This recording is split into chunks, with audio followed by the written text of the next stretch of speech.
Bueno, hermanos, y mientras tanto vamos ahora a abrir nuestras Biblias en el libro de Génesis. Ya estamos culminando lo que ha sido esta serie expositiva que hemos venido realizando. Hoy iniciamos el capítulo 49. Eso quiere decir que nos quedan básicamente 2 mensajes más y culminamos con nuestra serie dominical. Espero que haya sido una serie de bendición para su vida. Realmente es impresionante todo lo que hemos podido sacar, todo lo que este libro tan espiritual y tan piadoso puede enseñarnos y aportarnos para nuestra vida espiritual.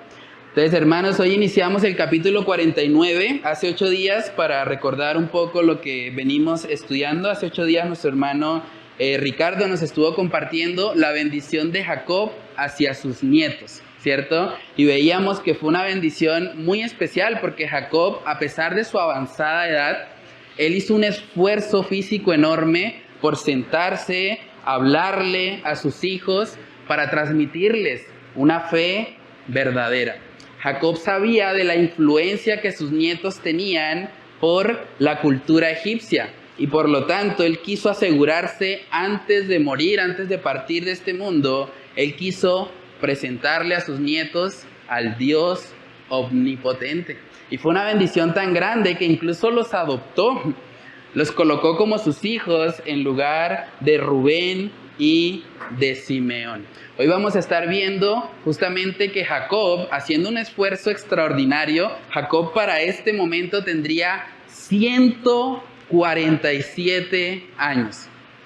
¿Se imaginan una persona de esa edad? Una persona de 100 años es evidente que pues tiene dificultades incluso para moverse. Ahora imagínense 147 años. Jacob hace un esfuerzo enorme porque para él es muy importante antes de partir bendecir a cada uno de sus hijos. Y hoy vamos a ver que lo hizo. Tenía 12 hijos y a los 12 los bendijo. Entonces vamos a leer ahí Génesis capítulo 49, leemos los primeros 7 versículos y comenzamos con oración. Génesis 49, versos del 1 al 7, dice ahí: y llamó Jacob a sus hijos y dijo: juntaos y os declararé lo que os ha de acontecer en los días venideros. Juntaos y oíd, hijos de Jacob, y escuchad a vuestro padre Israel. Rubén, tú eres mi primogénito, mi fortaleza y el principio de mi vigor, principal en dignidad, principal en poder. Impetuoso como las aguas, no serás el principal. Por cuanto subiste al lecho de tu padre, entonces te envileciste, subiendo a mi estrado. Simón y Leví son hermanos, armas de iniquidad sus armas. En su consejo no entre mi alma, ni mi espíritu se junte en su compañía, porque en su furor mataron hombres y en su temeridad desjarretaron toros. Maldito su furor que fue fiero y su ira que fue dura. Yo los apartaré en Jacob y los esparciré en Israel. Vamos a iniciar con oración para pedir la dirección del Señor en este mensaje. Padre, te damos muchas gracias por permitirnos estar hoy aquí, Señor, a pesar de las dificultades que había afuera, a pesar de las actividades que se estaban realizando en la ciudad. Gracias, Señor, porque si nos has traído hasta acá es porque realmente quieres hablarnos, realmente quieres enseñarnos algo a nuestras vidas. Ayúdanos a estar atentos al mensaje de tu palabra, ayúdanos a comprender qué es lo que tú quieres mostrarnos, Señor, y que tu Espíritu Santo sea guiándonos a toda verdad y sea llevándonos, Señor, a poder ser fieles y obedientes a lo que tú quieres mostrarnos en esta mañana. Padre, oramos, Señor, que solo tú seas exaltado por medio de la exposición de tu palabra. Te lo pedimos, Señor, en el nombre de Cristo Jesús. Amén y amén. Bueno, hermanos, lo primero que podemos notar ahí en la profecía que Jacob le da a sus hijos es que él inicia en orden de nacimiento, inicia por Rubén, que fue su primogénito en la carne, pero Rubén tenía una cuenta pendiente. Rubén había hecho un pecado hacía 40 años atrás. Y a veces uno podría pensar, pero es que eso ya pasó tanto tiempo, que eso ya, como que ya eso quedó así, ya eso hay que olvidarse de eso y seguir adelante. Pero Jacob a sus 147 años recordó con plena lucidez lo que su hijo primogénito había hecho. Porque el pecado que había cometido Rubén era un pecado muy serio que tenía consecuencias. Lo primero que vamos a estar estudiando en esta mañana es que aún los pecados perdonados no están exentos de consecuencias. Los pecados perdonados no están exentos de consecuencias. Si usted vive una vida promiscua, si usted es una persona que tiene una vida sexual realmente horrible y se acuesta con mujeres que entregan su cuerpo a todo el mundo, es probable que si usted viene a los pies de Cristo y se arrepiente, Dios lo va a salvar, Dios lo va a perdonar. Eso no es un pecado que Dios no pueda limpiar. Pero probablemente si usted adquirió una enfermedad en medio de todo eso, la consecuencia seguirá, a menos que Dios haga un milagro. Pero la realidad es que muchos de nuestros pecados, las consecuencias de ellos siguen estando en nuestra vida. Aun cuando Dios nos perdona, aun cuando Dios pasa por alto eso que hicimos y cuando estamos en Cristo somos justificados, somos limpiados, pero las consecuencias siguen. Y si no, pregúntenle a Rubén. Imagínense ver a su papá de 147 años, completamente arrugado probablemente, haciendo un esfuerzo físico enorme y tener que ver a su propio padre en el último instante de su vida reprocharle por un pecado sexual. Yo creo que eso debió haber sido muy doloroso. Yo creo que Rubén en estos momentos debió haber pensado, ¿yo por qué fui tan necio en mi juventud? ¿Por qué me dejé llevar por mis impulsos? ¿Por qué no pensé más allá? He perdido la primogenitura, es lo que le dice ahí Jacob, Génesis 49 en el verso 3. Él empieza elogiándolo, dice, Rubén, tú eres mi primogénito, eso es una bendición, mi fortaleza y el principio de mi vigor, principal en dignidad, principal en poder. Está exaltando las cualidades que había en Rubén. Pero luego dice en el verso 4, impetuoso como las aguas, no serás el principal. Por cuanto subiste al lecho de tu padre, entonces te envileciste subiendo a mi estrado. Jacob había perdonado a su hijo. Si no lo hubiese perdonado, no lo estaría bendiciendo. Él lo había perdonado, pero aún así Jacob no le quitó a su hijo las consecuencias de su pecado. Jacob le hizo saber, eso que hiciste, aunque fue hace más de 40 años atrás, eso que hiciste sigue teniendo consecuencias hoy. Eso que hiciste te va a afectar, y no solo a ti, sino también a tu descendencia. Imagínense el dolor que debió haber causado esto en el corazón de Rubén. Saben que por ley el hijo primogénito tenía derecho a una doble porción de tierra. Y Rubén, por causa de su pecado, perdió ese privilegio. La doble tierra se la terminó llevando José. Porque José, a pesar de que no era el primogénito según la sangre, fue aquel que dio testimonio y aquel que realmente vivió conforme a la voluntad de Dios. En Primera de Crónicas capítulo 5 habla acerca de eso. Primera de Crónicas capítulo 5 nos muestra que el primogénito, el que llegó a ser el primero, fue precisamente José. Primera de Crónicas capítulo 5 versos del 1 al 2 dice ahí, los hijos de Rubén, primogénito de Israel, y dice entre paréntesis, porque él era el primogénito, mas como violó el lecho de su padre, sus derechos de primogenitura fueron dados a los hijos de José, hijo de Israel, y no fue contado por primogénito. Bien que Judá llegó a ser el mayor sobre sus hermanos y príncipe de ellos, mas el derecho de primogenitura fue de José. Estudiamos hace 8 días. José heredó una doble porción de tierra, la porción de Efraín y la porción de Manasés.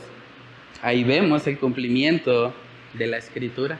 El derecho de la primogenitura fue algo que Rubén perdió por causa de un pecado sexual. Tenemos que tener mucho cuidado, hermanos. La Biblia enseña muy claramente que un solo pecado que cometamos, cualquier tipo de pecado, es suficiente para mandarnos al infierno. Pero el pecado sexual en particular es un pecado que tiene consecuencias muy graves, muy serias. Al punto que la Biblia dice que el que fornica, el que comete pecado sexual, contra su propio cuerpo peca. No dice la Biblia, el que miente contra su propio cuerpo peca, no.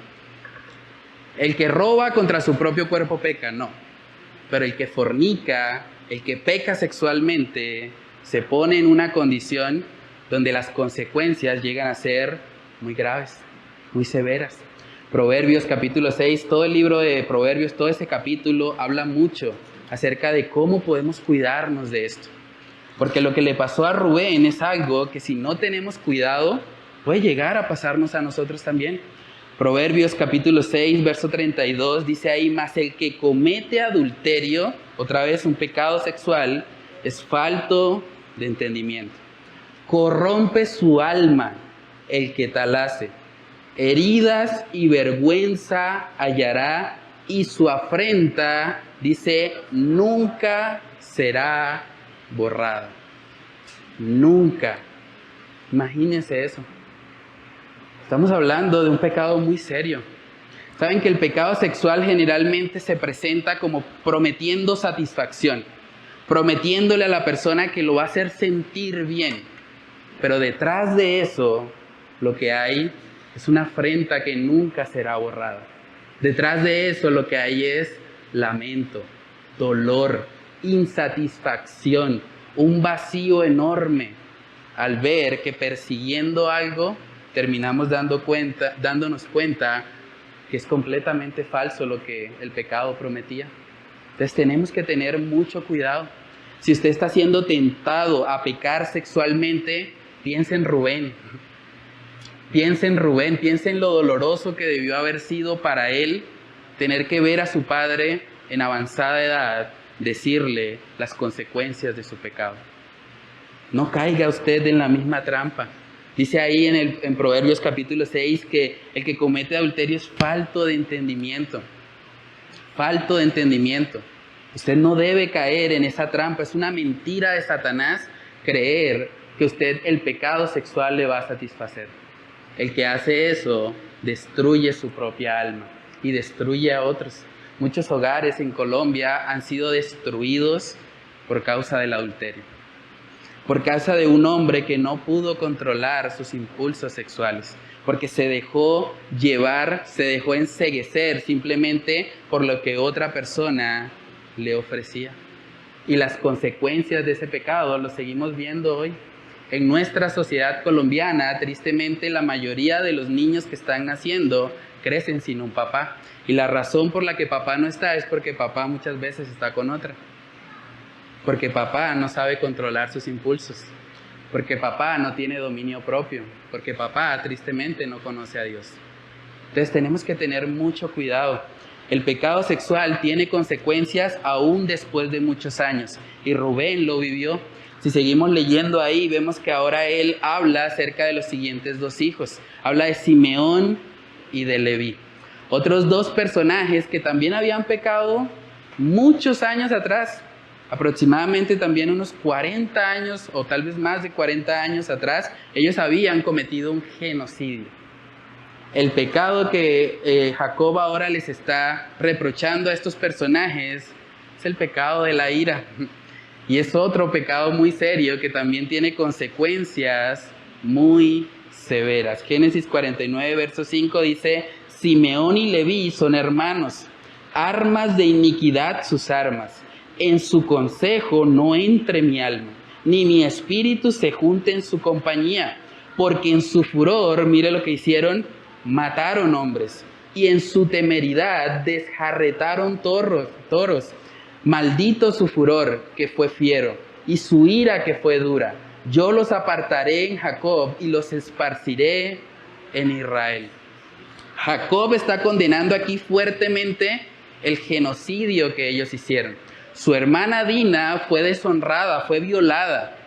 Y ellos reprocharon eso y tomaron venganza no solo de los violadores, sino de toda la ciudad. Simeón y Leví fueron genocidas. Y todo empezó por la ira en su corazón. Porque llegaron a sentir tanta ira, tanto aborrecimiento por eso que le habían hecho a su hermana, que ellos no pudieron contenerse y arrasaron con todos, con los violadores y con los no violadores. A todos los mataron. Y es ahí donde a veces el pecado de la ira nos puede llevar. Ahora, tener ira en sí mismo no es pecaminoso. La Biblia dice, airaos, pero no pequéis. Pero actuar en ira sí es pecado. Porque cuando usted actúa en ira, dice en Santiago, que la ira del hombre no obra la justicia de Dios. Y Simeón y Leví son el vivo ejemplo de eso. Otra vez, un pecado que había ocurrido hace muchos años atrás. Ahora Simeón y Leví tenían que ver a su papá, anciano de días, reprocharle eso. Y tuvieron que sufrir las consecuencias. Hermanos, si hay otro pecado, aparte del pecado sexual, que también puede dejar consecuencias irreversibles, es el pecado de la ira. ¿Saben cuántas personas hoy en día están en la cárcel por no haber sabido manejar la ira? Porque ante una provocación reaccionaron y fueron violentos y terminaron haciéndole daño a otra persona y terminaron tras las rejas. ¿Cuántas personas incluso están hoy en el cementerio por no saber manejar la ira? Porque cuando se enojaron, reaccionaron en contra de alguien y ese sujeto en venganza les quitó la vida. Entonces el pecado de la ira es muy serio. Tenemos que aprender a manejarlo. Efesios capítulo 4, versos del 26 al 27, ahí podemos ver también la exhortación que Pablo le hace a una iglesia. Efesios 4, versos del 26 al 27, dice ahí, airaos, pero no pequéis, no se ponga el sol sobre vuestro enojo, ni deis lugar al diablo. Es interesante eso porque le está hablando a una iglesia. Uno pensaría, ¿no? El diablo ataca, pero a los del mundo, ¿no? Como que la iglesia no nos puede hacer nada a Satanás. Pero aquí les está advirtiendo Pablo a un conjunto de creyentes, no le den lugar al diablo. Y la forma como le dan lugar al diablo es precisamente con la ira. Cuando se dejan llevar por la ira, cuando dejan que el sol se ponga sobre su enojo. Muchas veces la emoción de la ira no la podemos controlar. Es algo que llega tal vez en algún momento a nuestra vida, pero sí podemos controlar la reacción o lo que hacemos después de sentir esa ira en nuestro corazón. Porque una persona que está airada y quiere actuar en sabiduría debe poder apartarse, debe poder orar al Señor, decirle, Señor, ayúdame, yo no quiero actuar así, si yo actúo así, le voy a hacer daño a mis hijos, le voy a hacer daño a mi esposo, le voy a hacer daño a mi esposa, le voy a hacer daño a quienes me rodean y yo no quiero eso, Señor. Ayúdame primero a calmarme, ayúdame a tener dominio propio, lléname del Espíritu Santo para que lo que haga sea algo que sea fruto de mi comunión contigo. Hermanos, de la misma manera que Simeón y Leví ya no podían revivir a las personas que mataron en su ira, también hay acciones que hacemos en ira que por más que querramos, ya no las podemos enmendar. Porque una palabra dicha con ira, dicen Proverbios, es como un golpe de espada. Y cuando ese golpe ataca a alguien, golpea a alguien, por más que pidamos perdón, seguirán habiendo consecuencias, seguirán habiendo cicatrices. Tenemos que pedirle al Señor que Él nos ayude a guardarnos del pecado de la ira. Ahora, cuando miramos estos dos personajes, Simeón y Leví, hay algo interesante en ellos y es que los dos recibieron básicamente la misma exhortación de su papá. Pero cuando miramos el desarrollo en el tiempo de esas dos tribus, porque eventualmente cada hijo de Jacob se convirtió en una de las 12 tribus de Israel, podemos ver que Leví, a pesar de que había pecado igual que Simeón, Leví, o por lo menos los descendientes de Leví, no se mantuvieron en el pecado de su papá o en el pecado de sus antepasados. los descendientes de Leví decidieron vivir de una manera diferente a lo que Leví hizo. Y eso lo podemos ver más adelante en el libro de Éxodo, cuando se habla del becerro de oro. Una tribu que fue fiel en ese momento donde toda la nación estaba en idolatría, colocando la mirada en un becerro de oro. Leví no participó de eso. Y en recompensa a eso, Moisés le dice a Leví que ellos serán la tribu del sacerdocio. Ellos serán la tribu cuya heredad, dice la palabra, es Jehová. Y por eso ellos no recibieron una tribu, una tierra específica, sino que ellos fueron sacerdotes que fueron esparcidos, tal como Jacob lo acabó de profetizar aquí en Génesis 49. Si miramos en el libro de Josué, ahí podemos ver claramente que se presenta eso. Josué capítulo 13, versos del 32 al 33. Dice ahí: esto es lo que Moisés repartió en heredad en los llanos de Moab, al otro lado del Jordán de Jericó, al oriente. Mas a la tribu de Leví no dio Moisés heredad. Jehová, Dios de Israel, es la heredad de ellos, como él les había dicho. Hermanos, ¿qué es mejor? ¿Recibir una tierra o recibir al Señor como heredad? Es 1000 veces mejor recibir al Señor.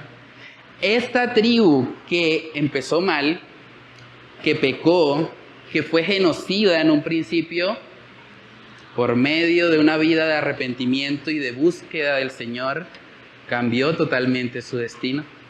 Hermanos, y eso nos enseña de que nosotros no estamos condenados a cometer los mismos errores que nuestros padres.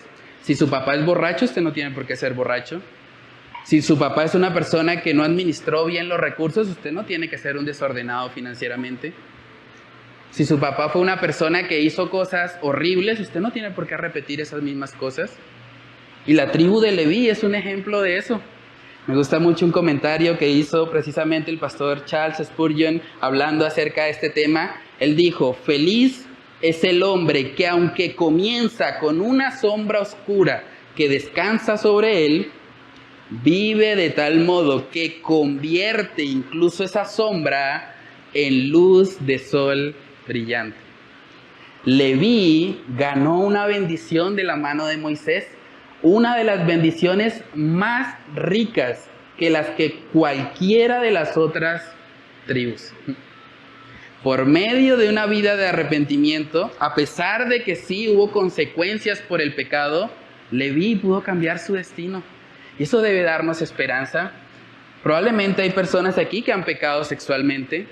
Probablemente hay personas aquí que han pecado en ira, que han dicho cosas que quisieran no haber dicho, que han golpeado fuertemente con sus palabras a otros.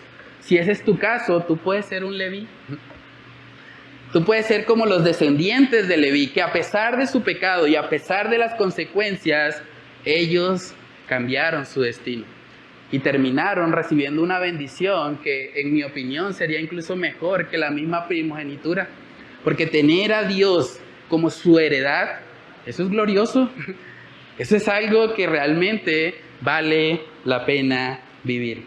Entonces, pregúntate a manera de aplicación en este primer punto. Ya vimos que el pecado, aunque sea perdonado, siempre tiene consecuencias. Entonces, pregúntate tú a manera de aplicación, ¿cómo estás luchando contra el pecado sexual? ¿Cómo estás luchando contra eso?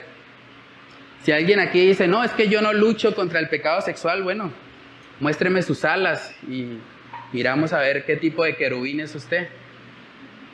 Pero luchamos contra el pecado sexual. Es una realidad. Todos tenemos de alguna manera que lidiar con esto, más en esta cultura que nos bombardea por medio de redes sociales, por medio de la televisión, por medio de mujeres que se visten de forma inapropiada. Es una lucha para el creyente poder mantenerse en pureza y en santidad. La pregunta es: ¿cómo luchas tú con eso? ¿Cómo estás combatiendo? ¿O estás simplemente entregándote al pecado? Permitiendo que sea tu carne, que sean tus impulsos los que te dominen. Porque si ese es tu caso, estás corriendo mucho peligro. Puedes terminar como Rubén, que aunque sí, Dios te perdone, tengas que sufrir las consecuencias y que tu afrenta, como dice Proverbios, sea permanente. ¿Eres consciente del peligro que hay en el pecado sexual? ¿Estás tomando medidas? ¿Tienes límites en tu vida para guardarte de eso? Pregúntate también, ¿cómo manejas la ira? ¿Qué pasa cuando llega el enojo a tu vida? ¿Qué haces en esos momentos? ¿Vas y te desquitas con el primero que te encuentres? ¿Eres una persona que golpea con sus palabras? ¿O sabes cómo manejar la ira? ¿Sabes ir al Señor en oración cuando sabes que no es el momento para hablar? ¿Cómo lo manejas? ¿Dejas que el enojo te controle y te lleve a hacer cosas de las que luego te arrepientes? ¿Le estás dando lugar al diablo, como vimos en Efesios? ¿Estás permitiendo que Satanás viva en tu casa? No puede vivir en ti, pero puede vivir en tu casa si tú le das lugar al enojo. Entonces, ¿le estás dando ese lugar? ¿O tú eres una persona que tiene dominio propio? Que cuando te ofenden, sabes manejarte. Sabes ejercer el fruto de la templanza. ¿Estás trabajando en eso? Tal vez hay personas que han caído en cualquiera de estos dos pecados, tanto en el pecado sexual como en el pecado de actuar en ira, y tal vez han sufrido las consecuencias. La pregunta para ti es, ¿qué posición vas a tomar, la de Simeón o la de Leví? Cuando uno mira el desarrollo de las tribus, la tribu de Simeón llegó a ser la más pequeña. Fue esparcida, como dijo Jacob, y eventualmente parece ser que no hubo algo de arrepentimiento entre ellos o entre sus descendientes. En cambio, Leví, a pesar de su pecado y a pesar de las consecuencias, decidió hacer las cosas diferente. Decidió ser fiel a Dios. Si tú has caído en estos pecados, levántate de ahí. No te quedes en el lodo cenagoso. Sal de ahí. Dios te puede rescatar. Dios te puede limpiar. Dios puede hacer que ese pecado horrible que cometiste sea emblanquecido, sea limpiado, sea justificado por medio de la obra de Cristo en la cruz del Calvario. Pero tienes que tomar la decisión. Si tú decides quedarte en el lodo cenagoso, vas a seguir ahí sucio, vas a seguir ahí en oscuridad. Pero si tú vienes a Cristo, si tú permites que la luz del Evangelio llegue a tu vida, a tu alma y a tu corazón, entonces vas a poder experimentar un futuro glorioso como el de Leví, como el de esa tribu que a pesar de que inició mal, terminó siendo la tribu del sacerdocio. Lo segundo que podemos aprender en el texto base de hoy es que las promesas de Dios no dependen de nuestro desempeño. Las promesas de Dios no dependen de nuestro desempeño y vamos a ver por qué. Porque el siguiente en la lista es un personaje que tampoco era sin mancha. Estamos hablando ahora de Judá. Cuando estudiamos la vida de Judá nos damos cuenta de que Judá participó de la venta de José. Judá además se acostó con su nuera Tamar pensando que ella era una prostituta. Entonces Judá tampoco era una joyita en dulce, ¿no? Una perita en dulce. Judá era un pecador, pero aún así, hermanos, es impresionante que Judá recibió una gran bendición de Jacob. Judá tuvo el privilegio enorme de ser el ancestro de nada más y nada menos que nuestro glorioso Señor Jesucristo. Vamos a verlo. Génesis 49, versos del 8 al 12. Dice, Judá, te alabarán tus hermanos, tu mano en la cerviz de tus enemigos. Los hijos de tu padre se inclinarán a ti. Cachorro de león, Judá, de la presa subiste, hijo mío. Se encorvó, se echó como león, así como león viejo. ¿Quién lo despertará? No será quitado, oigan esto, no será quitado el cetro de Judá, ni el legislador de entre sus pies, hasta que venga Silo, y a él se congregarán los pueblos, atando a la vid su pollino, y a la cepa el hijo de su asna, lavó en el vino su vestido, y en la sangre de uvas su manto. Sus ojos rojos del vino, y sus dientes blancos de la leche. La palabra Silo que aparece ahí significa el verdadero rey. El verdadero rey. Lo que Jacob le está diciendo aquí a Judá es que él sería el linaje real. Dice que no será quitado el cetro de Judá. El cetro representa al monarca, al rey. No será quitado de Judá ni el legislador de entre sus pies hasta que venga Silo.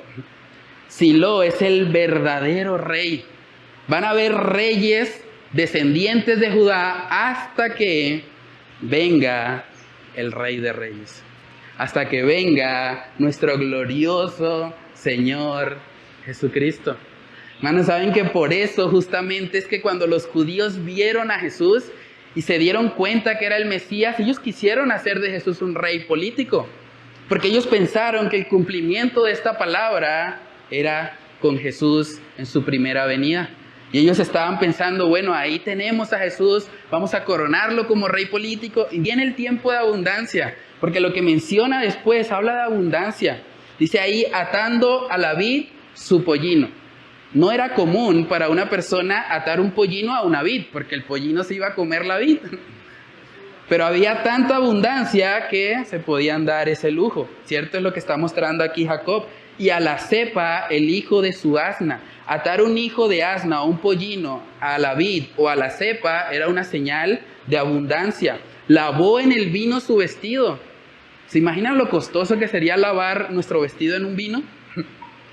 Eso habla de abundancia, mucha abundancia. Pero esto tendrá su cumplimiento total, no en la primera venida, sino en la segunda venida de nuestro Señor Jesucristo. Es muy probable que esto es una referencia al tiempo milenial. Entonces, hermanos, esto nos muestra, por otro lado, la veracidad de las Escrituras. ¿Saben en qué época fue escrito esto? El libro de Génesis o los acontecimientos que estamos estudiando fueron escritos cerca de 2000 años antes de que Cristo viniese al mundo. La pregunta es, ¿cómo sabía un viejito de 147 años que la descendencia de uno de sus hijos iba a traer al verdadero rey? Iba a traer a Cristo el Mesías. ¿Cómo sabía eso? Si yo les dijera a ustedes algo detallado que va a suceder en el año 4024 y se cumpliera tal cual como yo lo digo, yo creo que valdría la pena examinar lo que estoy diciendo. ¿Cómo sabía ese joven en el 2024 lo que iba a pasar 2000 años después? Humanamente es imposible. Moisés no se conoció con ninguno de los evangelistas. No fue que ellos se pusieran de acuerdo y dijeran, vamos a cuadrar que nuestras versiones coincidan. No, para nada. Moisés vivió en una época totalmente distinta a la época de los evangelistas. Hermanos, y la única explicación coherente de por qué esto es así es porque la palabra de Dios, precisamente, es palabra de Él. Es palabra de Dios, no es palabra de hombres. No era Jacob, el viejito allá anciano, haciendo el esfuerzo por bendecir a sus hijos, sino que era Dios el que estaba hablando a través de él.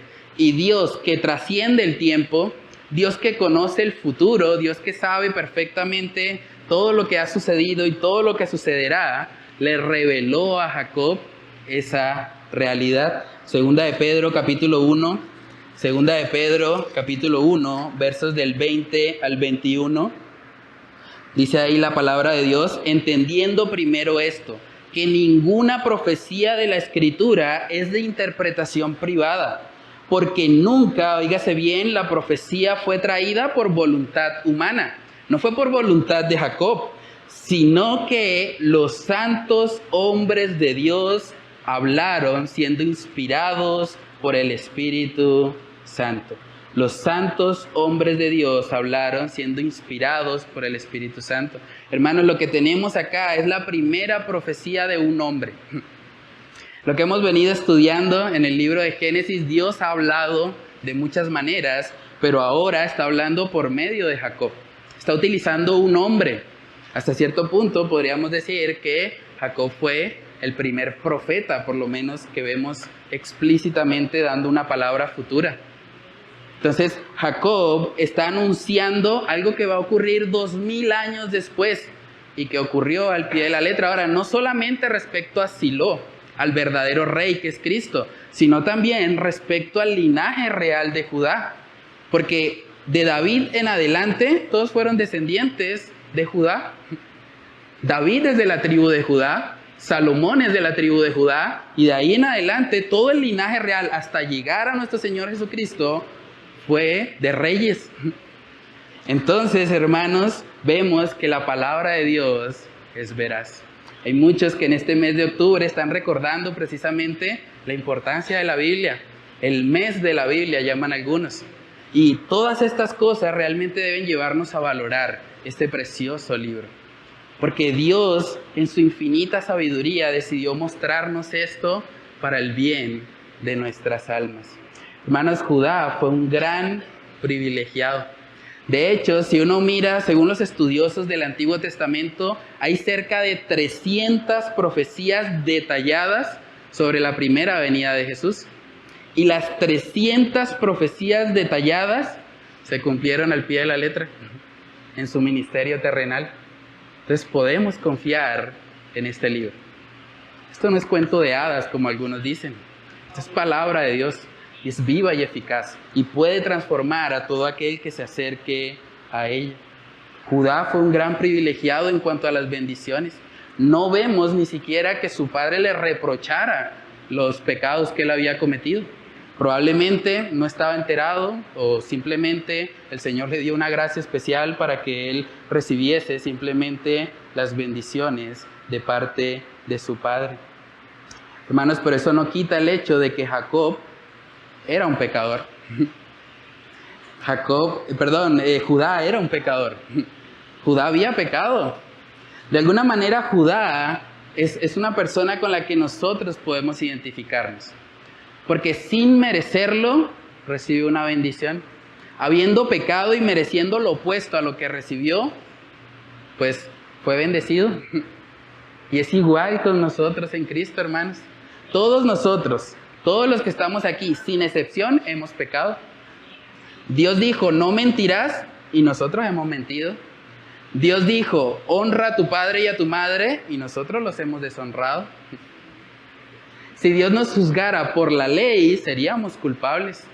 Pero a pesar de eso, a pesar de nuestro pecado, a pesar de nuestra indignidad, Dios ha hecho provisión en Cristo Jesús para que todo aquel que en Él crea pueda recibir la bendición más grande de todas.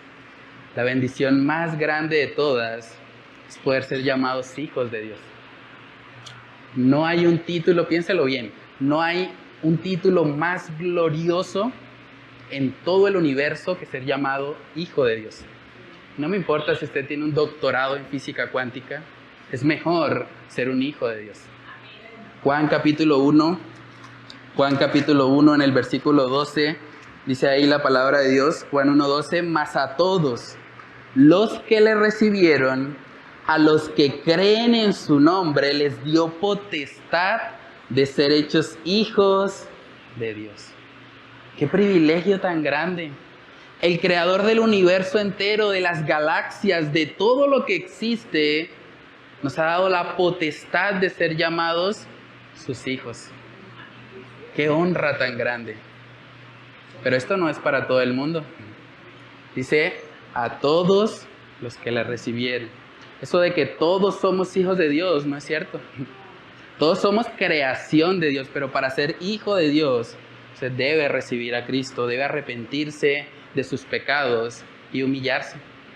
Y de hecho fue lo que Judá hizo.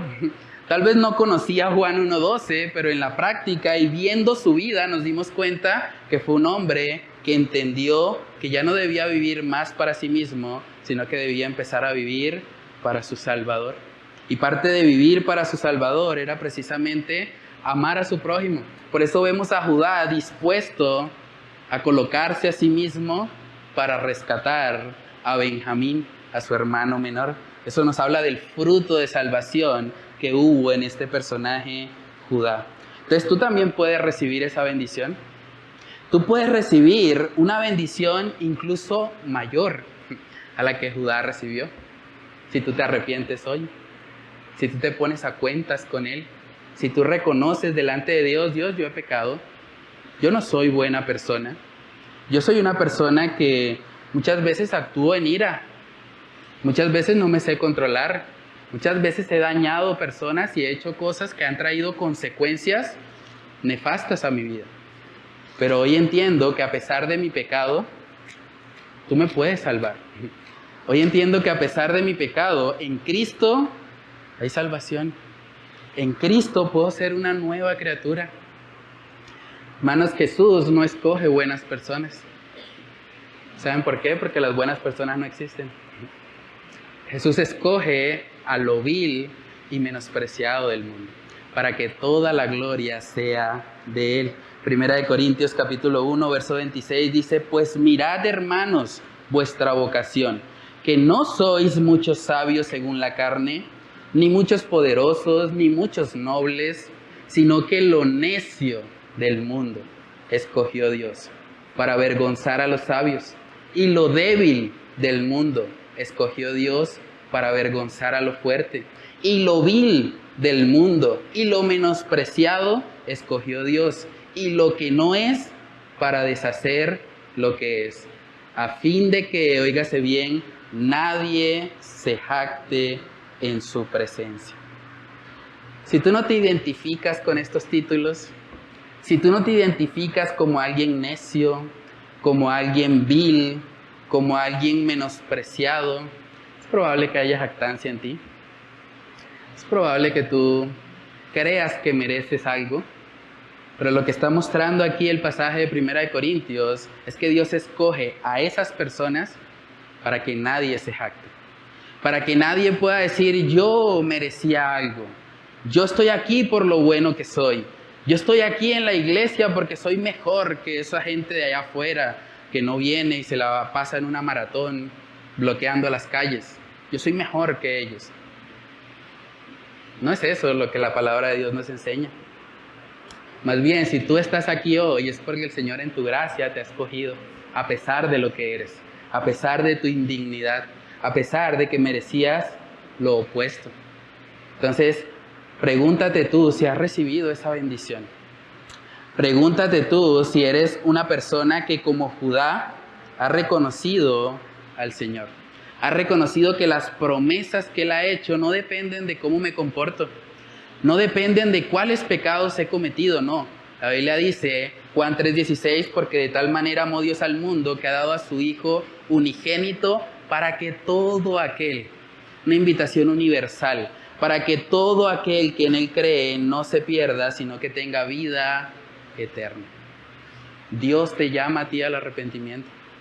Dios te llama a ti a recibir la mayor bendición que puede recibir tu alma, que es la salvación. Lo siguiente que podemos ver ahí en nuestro texto base de Génesis 49 es que Dios, a través de Jacob, bendice específicamente a cada uno de sus hijos. Dios bendice específicamente a cada uno de sus hijos. Y vamos a leer, es un texto un poquito largo, entonces les traje un mapa para que podamos observarlo ahí todos. Esa es la distribución de las 12 tribus de Israel. Y algo interesante aquí es que en Génesis 49 eran personas. O sea, no eran regiones, no era un mapa como el que estamos viendo, eran personas. O sea, parte de que este mapa exista es una evidencia de que la palabra de Dios es veraz, de que las palabras que Jacob pronunció no eran según voluntad humana, sino que era Dios mismo que le estaba revelando lo que había de pasar. Entonces voy a leer la descripción porque son descripciones breves, pero específicas para cada hijo de Jacob. Entonces mientras yo voy leyendo, usted hace un esfuerzo visual, porque parece que no se ve muy bien, usted hace un esfuerzo visual por identificar dónde está la tribu que estoy leyendo. ¿Listo? Génesis 49, verso 13, dice Zabulón, esa es otra tribu, Zabulón, en puertos de mar habitará. Será para puerto de naves y su límite hasta Sidón. Luego dice, Isacar, asno fuerte, que se recuesta entre los apriscos, y vio que el descanso era bueno y que la tierra era deleitosa, y bajó su hombro para llevar y sirvió en tributo. Dan, otra tribu, juzgará a su pueblo como una de las tribus de Israel. Será Dan serpiente junto al camino, víbora junto a la senda, que muerde los talones del caballo y hace caer hacia atrás al jinete. Tu salvación esperé, oh Jehová. Gad, ejército, lo acometerá, mas él acometerá al fin. El pan de hacer será substancioso y él dará deleites al rey. Neftalí, sierva suelta, que pronunciará dichos hermosos. Todos estos hasta el versículo 21 son los descendientes diferentes a Raquel. Y aquí podemos ver un poco también de la humanidad de Jacob. Para sus hijos que no pertenecían a su amada Raquel, la profecía fue muy concreta, muy al grano, muy específica. Obviamente está hablando de cosas buenas, los está bendiciendo. Pero si comparamos eso con las bendiciones que les dio a José y a Benjamín, que eran los hijos de su amada Raquel, es evidente el contraste. Y ahí podemos ver la humanidad de Jacob, que sigue manteniendo su preferencia por los hijos de Raquel. Sigamos leyendo. Génesis 49, verso 22, dice, rama fructífera. Miren cómo describe a José. Rama fructífera es José. Rama fructífera junto a una fuente, cuyos vástagos se extienden sobre el muro. Le causaron amargura, le asaetearon y le aborrecieron los arqueros. Mas su arco se mantuvo poderoso, y los brazos de sus manos se fortalecieron por las manos del fuerte de Jacob, por el nombre del pastor, la roca de Israel, por el Dios de tu padre, el cual te ayudará, por el Dios omnipotente, el cual te bendecirá, con bendiciones de los cielos de arriba, con bendiciones del abismo que está abajo, con bendiciones de los pechos y del vientre. Ya dan ganas de ser José, ¿no? Bendiciones y bendiciones y bendiciones. Verso 26. Las bendiciones de tu padre fueron mayores que las bendiciones de mis progenitores, hasta el término de los collados eternos. Serán sobre la cabeza de José y sobre la frente del que fue apartado de entre sus hermanos. Muchas bendiciones para José. Verso 27, no podía faltar Benjamín. El último dice, Benjamín es lobo arrebatador. A la mañana comerá la presa y a la tarde repartirá los despojos. Hay una preferencia evidentemente por José, también por Judá. Las bendiciones más extensas se las llevaron ellos dos. Y es interesante porque cuando uno mira el desarrollo del pueblo de Israel en el tiempo, puede darse cuenta de que al final casi que toda la nación de Israel y toda esa distribución de tribus terminó casi que en dos lados. En el reino del sur, que fue Judá, y en el reino del norte, que principalmente fue Efraín, uno de los descendientes de José. A lo largo del tiempo se puso en evidencia lo que estamos estudiando hoy. Porque aunque Jacob tenía un factor humano ahí, tenía una preferencia por los descendientes de Raquel, Dios, que es soberano y que está por encima de Jacob, estaba orquestando todo para el cumplimiento de sus propósitos. Entonces, hermanos, el cumplimiento detallado de cada una de estas profecías es un milagro. Eran individuos. O sea, que individuos que estén escuchando esto se conviertan de repente en esto, eso es impresionante. Eso sería como que uno de nosotros de repente se reproduzca al punto que pueda tener un departamento entero de Colombia. Eso es impresionante. Pero eso es el cumplimiento de la palabra de Dios para con cada uno de los hijos que llegaron a ser las 12 tribus de Israel. ¿Recuerdan dónde estaban ellos en este momento? Están en Egipto, no están en la tierra de Canaán. Hay muchas cosas que Dios tuvo que orquestar para que todo esto se cumpliera al pie de la letra. De hecho, pasaron varios cientos de años desde que esta profecía se dio para que tuviese su cumplimiento total. Y eso debió haber sido también una gran evidencia, porque no solamente Dios nos ha dejado evidencias de que la palabra de Dios es veraz a nosotros, también ellos. Imagínese a alguien que hubiese recibido el libro de Génesis por primera vez y hubiese visto el cumplimiento detallado de cada profecía que está acá. Esa persona tendría que haberse rendido y haber dicho, ¿este libro es de Dios? Imposible, ¿cómo pudo saber eso tan detallado? ¿Cómo pudo decir cosas tan específicas de cada tribu? ¿Y cómo se cumplió todo tal cual? Hay algo divino allí. Solamente un Dios que conoce el futuro podría decir algo como eso. Ahora usted se preguntará, bueno, pero eso de que Dios bendijo a unas tribus por allá en Medio Oriente, eso como que ¿qué tiene que ver conmigo hoy? Eso es como problema de ellos allá, ¿no? Pero nosotros acá, este otro lado del mundo, ¿en qué me aplica a mí eso? Y es una buena pregunta. Yo mismo me hice esa pregunta. Bueno, estoy estudiando el pasaje. Y yo creo que, hermanos, una aplicación que podemos extraer para nosotros hoy es ver cómo Dios reparte su multiforme gracia sobre su pueblo como Él quiere y conforme a sus propósitos divinos. Dios reparte de su multiforme gracia como Él quiere para cumplir con sus propósitos divinos. Es una realidad. No solo pasó en Israel, pasa en la iglesia.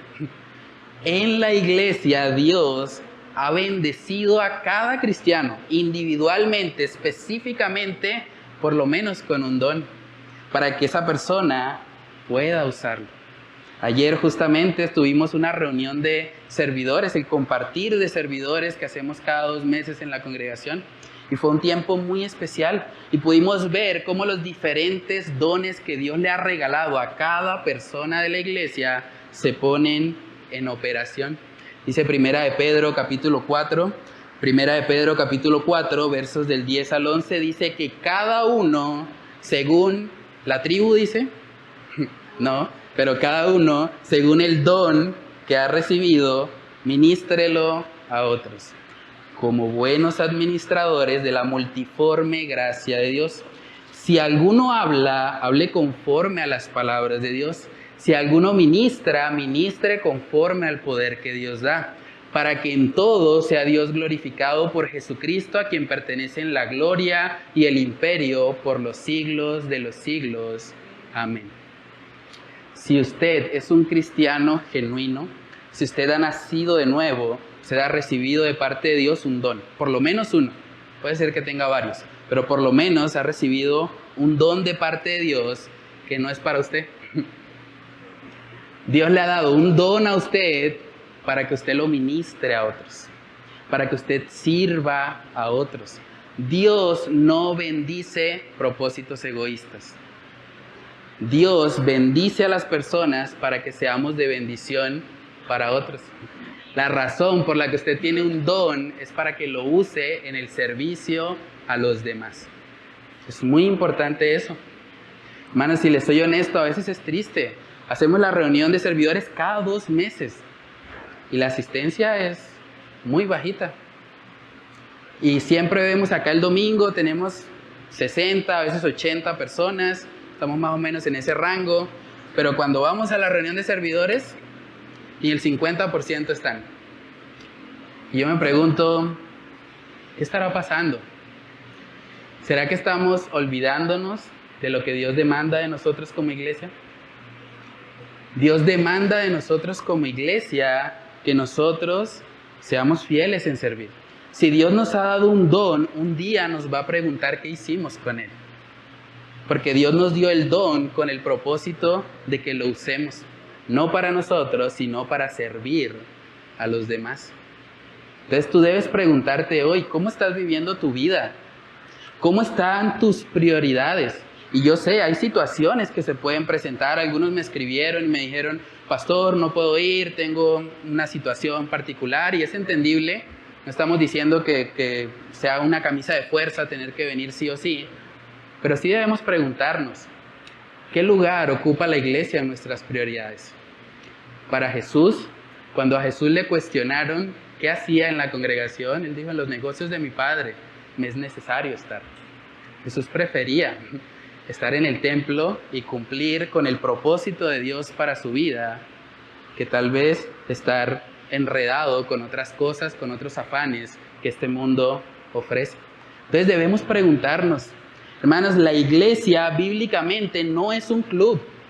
La iglesia no es un club donde usted viene y paga una ofrenda para que lo atiendan, para que le den la palabra y para que usted salga de aquí aprendiendo algo nuevo. Eso no es la iglesia. Si usted quiere eso, inscríbase en un club. De pronto allá en el Club Unión lo reciben. Pero realmente la iglesia es una familia en la fe. La iglesia tiene que trascender más de estas 4 paredes. La iglesia es una comunidad. Es un grupo de hermanos en la fe que se aman, que se exhortan, que se animan, que se consuelan mutuamente, que se ayudan, que lloran juntos, que se gozan juntos. Tiene que haber hermandad entre nosotros. Si simplemente venimos a recibir un mensaje y salimos y no nos importa lo que pase con las demás personas el resto de la semana, estamos mal. Estamos mal, estamos viviendo vidas egoístas, individualistas. Vivimos para nosotros mismos y no estamos cumpliendo con el llamado de Dios. Hermanos, cada tribu que fue bendecida por Jacob no eran bendecidos simplemente para ellos, no. Fueron bendecidos para bendecir. Fueron bendecidos para que a través de ellos se constituyera el pueblo de Dios, el pueblo que iba a anunciar al mundo las buenas nuevas de salvación. ¿Pueden ver la analogía que hay con la iglesia? Nosotros que hemos sido bendecidos en Cristo Jesús, que hemos recibido dones espirituales, ahora los ponemos en marcha en la iglesia para que el mundo también conozca las buenas nuevas de salvación. Para que podamos ser un verdadero faro, para que el nombre faro no sea simplemente algo que colocamos ahí en el logo. Para que el nombre faro realmente sea que estamos haciendo lo que un faro hace. Estamos llevando la luz del evangelio en medio de las tinieblas, en medio de la oscuridad de este mundo caído. Es triste mirar cómo está hoy nuestra nación. Esta semana tuvimos una noticia horrible. Una niña en Cali fue violada, fue asesinada, descuartizada, horrible. ¿Y por qué pasa eso? ¿Y dónde está la iglesia? ¿Y qué estamos haciendo nosotros para evitar que eso pase? Tenemos que asumir una responsabilidad y tenemos que entender que no vivimos más para nosotros. Ya no se trata de ti, no se trata de los ceros en tu cuenta bancaria, no se trata del carro del año, no se trata de adquirir cosas para ti, se trata de Cristo, se trata de vivir para Él, se trata de que mueras a tu orgullo, a tus opiniones personales y que empieces a vivir lo que Dios quiere que vivas. Que empieces a usar las bendiciones que Él te ha dado, no egoístamente, no para jactarte, no para sentirte superior a otros, sino para servir en amor a los que te rodean. Hermanos, Dios no bendice para propósitos egoístas. Dios bendice para que tú bendigas a otros con lo que Él primeramente te ha dado. Estos descendientes de Jacob fueron usados para establecer lo que sería el pueblo de Dios en la tierra. Dios nos ha bendecido a cada cristiano con por lo menos un don espiritual para que nosotros establezcamos el pueblo de Dios en Colombia, el pueblo de Dios en Bucaramanga, el pueblo de Dios en el área metropolitana. Es el lugar donde Dios nos ha establecido. Y tenemos una responsabilidad y tenemos que vivir conforme a ella. Porque un día el Señor nos ha de pedir cuentas. ¿Qué hiciste con el don que te di? ¿Lo enterraste? ¿Lo guardaste? ¿No lo usaste? ¿Preferiste vivir enredado en la rueda de hámster de este mundo, corriendo detrás de los afanes, corriendo detrás de los parciales si estás en la universidad, o corriendo detrás del horario si estás cumpliendo un horario de trabajo? ¿Para qué vivimos? Mateo capítulo 5, versículos del 14 al 16, dice ahí la palabra: vosotros, y está hablando a cristianos, vosotros sois la luz del mundo. Una ciudad asentada sobre un monte no se puede esconder, ni se enciende una luz y se pone debajo de un almud, sino sobre el candelero, y alumbra a todos los que están en casa. Así alumbre vuestra luz delante de los hombres, para que vean vuestras buenas obras y glorifiquen a vuestro Padre que está en los cielos. ¿A quién glorifican tus obras? Honestamente, no tienes que responder en voz alta, pero pregúntate tú, ¿a quién glorifican tus obras? Si alguien viera tu vida, ¿podría decir que la mayor pasión de tu vida es Dios? ¿O diría que la mayor pasión de tu vida son las finanzas? Que la mayor pasión de tu vida es el trabajo. Que la mayor pasión de tu vida es correr detrás de lo que este mundo ofrece. ¿A quién glorifican tus obras? Creo que es una buena pregunta. Hermanos, debemos preguntarnos, ¿cuántas personas han sido bendecidas por estar a tu lado? ¿Cuántos de los que estamos acá podemos decir que hemos sido bendecidos? Yo creo que el solo hecho de estar con vida es una bendición, ¿cierto? Ahora, si todos nosotros hemos sido bendecidos, ¿cuántas personas a nuestro lado han sido bendecidas por causa de la bendición que Dios nos ha dado? ¿Cuántas personas tú has bendecido? Es muy importante, hermanos. No vivimos para nosotros, vivimos para Dios. El apóstol Pablo decía, ya no vivo yo, mas vive Cristo en mí. Y lo que ahora hago, lo hago en la fe del Hijo de Dios. Pregúntate también, ¿has usado las bendiciones de Dios para ti mismo? ¿Usas las bendiciones que Dios te da para ti? Es que si Dios me dio un mejor trabajo es para mí. Esa plática que Dios me dio es para mí porque yo soy el que me esforcé y me maté trabajando para ganármela. Esa es mía. ¿Tienes esa actitud egoísta? ¿Tus bendiciones son para ti? ¿O son solo para ti? ¿O estás compartiendo de lo que Dios te ha dado? ¿O estás procurando bendecir a los que están a tu lado? Es muy importante eso, hermanos. ¿A cuántas personas tú les sirves acá en la iglesia? ¿A cuántas personas tú llamas para saber cómo están? ¿Cómo estuvo su semana? ¿Qué dificultades han tenido? ¿Cómo puedo orar por él? ¿O todo el tiempo vives para ti? ¿O toda tu vida, toda tu agenda gira en torno a tus propias necesidades? Hermanos, que el Señor nos ayude a salir de la burbuja de nuestras propias necesidades y a ver más allá. A entender que estamos llamados a vivir no para nosotros, sino para Dios. Y el segundo mandamiento, dice la palabra, que es amar a nuestro prójimo. Amar al que está a nuestro lado. Si no amamos al que está a nuestro lado, ¿cómo podemos decir que amamos a Dios? Cristiano que estás acá, ¿qué tan diligente estás siendo para usar el don espiritual o la bendición que Dios te ha dado? ¿Qué tan diligente estás siendo con eso? ¿Estás prefiriendo ocultarlo? ¿Estás prefiriendo no usarlo? ¿Qué tan diligente estamos siendo? Y por último, amigo o amiga que estás aquí o que me estás viendo a través de las redes sociales, déjame advertirte algo de la manera más amorosa posible. Realmente quiero que reflexiones en esto. Así como todas las profecías de Jacob en Génesis 49 se cumplieron al pie de la letra, todas las profecías que el Señor ha dado respecto a su segunda venida, respecto al juicio del gran trono blanco, se van a cumplir al pie de la letra. Tal vez tú has escuchado a gente decir, no, es que los cristianos llevan 2000 años diciendo que Cristo va a venir y no viene. Eso ya es carreta. No creas en esa mentira de Satanás. Para Dios, dice la palabra, 1000 años es como un día. Para Dios simplemente han pasado 2 días, si quieres verlo respecto a esa analogía. Pero la Biblia dice que Dios va a volver. Y de hecho dice que la razón por la que aún Él no ha vuelto es porque Él es paciente. Como decía nuestro hermano Yesid al principio. Él es paciente para con todos, no queriendo que ninguno perezca, sino que todos procedan al arrepentimiento. Si tú estás aquí hoy escuchando este mensaje, Dios ha sido paciente contigo. Dios ha sido muy paciente, porque Dios debió haberte matado esta mañana.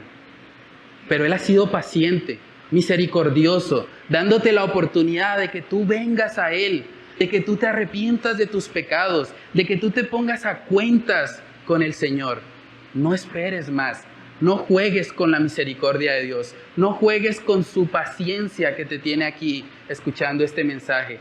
Ríndete a Cristo hoy. Ríndete. Deja de vivir en el pecado. Deja de pensar que el pecado sexual te va a satisfacer. Deja de pensar que tu vida de hombre airado, de hombre supuestamente de carácter fuerte, te va a hacer un hombre digno. No, es vanidad. No creas eso. Ríndete ante Dios, ríndete ante Él, reconoce a Cristo como Salvador para que tu alma no perezca, para que tú puedas ser salvo, para que no tengas que pasar por las llamas del infierno que Dios ha prometido que van a venir. Son igual de reales que todas las promesas que se cumplieron respecto a su primera venida. Todo lo que estudiamos hoy, el cumplimiento, es una evidencia de que Dios cumple su palabra. Y así como cumple sus palabras de bendición, también cumple sus palabras de justicia. Y ha dicho que un día hará justicia. Y un día le dará a cada cual lo que merece. Dice la palabra en 2 de Pedro, capítulo 3. 2 de Pedro, capítulo 3, verso 8.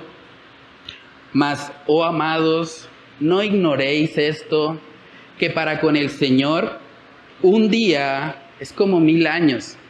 Y 1000 años como un día.